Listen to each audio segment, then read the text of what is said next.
The other one was 5. And this is 11. Wow.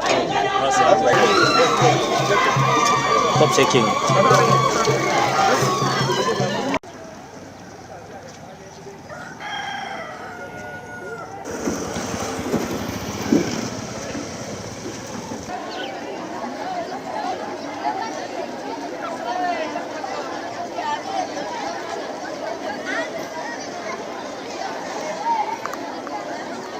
In the past, education, as the colonialists brought, was prepared for those to be employed.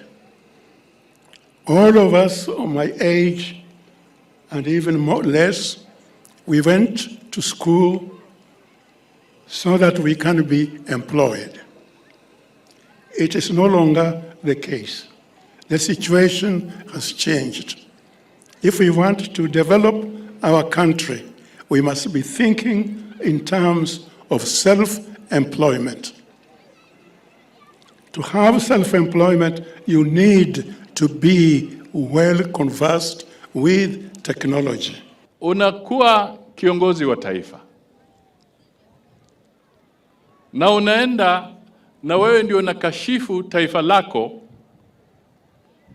kwa njia ambayo defeats all reason and all logics kwa taifa la ng'ambo huko, to the extent that ukiongea, we don't know whether you are speaking as a security officer for the American government ama you are talking as a Kenyan.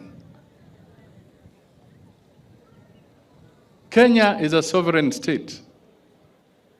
Kenya ni taifa ambalo tulipata huru zaidi ya miaka 60 iliyopita.